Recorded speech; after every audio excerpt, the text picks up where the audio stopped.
Hello मित्रों, इस YouTube channel में आपका बहुत बहुत स्वागत है। यूपी टेट परीक्षा जो कि 2, 3 और 4 तारीख को प्रस्तावित है। मैं बाल विकास एवं बाल मनोविज्ञान के कुछ महत्वपूर्ण प्रश्नों को करेंगे।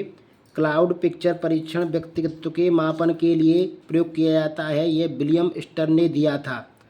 इसमें बादलों को दिखाया जाता है और उससे व्यक्तित्व के बारे में जानकारी की जाती है कि दिए हुए व्यक्ति का कैसा व्यक्तित्व है।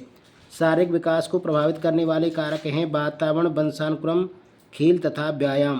बुद्धि को मापने का सूत्र है, यानी IQ मापने का सूत्र है मेंटल एज बट्टे क्रॉनिकल एज गुणा 100। ये टर्मन ने दिया था ये सूत्र। विचारात्मक चिंतन की चर्चा जॉन डीवी ने की है। रिफ्लेक्टिव थिंकिंग किसने की है? जॉन डीवी ने। रॉस के अनुसार चिंतन मानसिक क्रिया का ज्ञानात्मक पहलू है। चिंतन मानसिक क्रिया का ज्ञानात्मक पहलू है रॉस के अनुसार। रोसो इंक ब्लास्ट टेस्ट व्यक्तित्व के मापन हेतु किया जाता है। जैसे हमने अभी बताया था क्लाउड पिक्चर टेस्ट, ऐसे ही रोसा इंक ब्लास्ट टेस्ट व्यक्तित्व के मापन के लिए किया जाता है। हरमन रोडसा ने 1921 में से दिया था। प्रमुख गेस्टाल्टवादी हैं कोलर, कोप्पा, बर्दीमर। ये सूझ का सिद्धांत से संबंध रखते हैं, यानी कोलर ने सूझ का सिद्धांत दिया था। मैकडूगल ने 14 मूल प्रवृत्तियां बताई हैं जिनमें से प्रत्येक से एक संवेग जुड़ा होता है। वुडवर्थ के अनुसार मूल प्रवृत्ति कार्य करने के बिना सीखा हुआ स्वरूप है।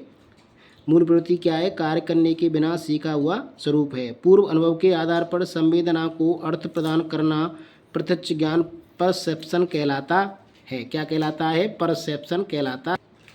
कौन FIACS से संबंधित है? तो यहाँ पे प्लेंडर जो है वो FIACS से संबंधित है।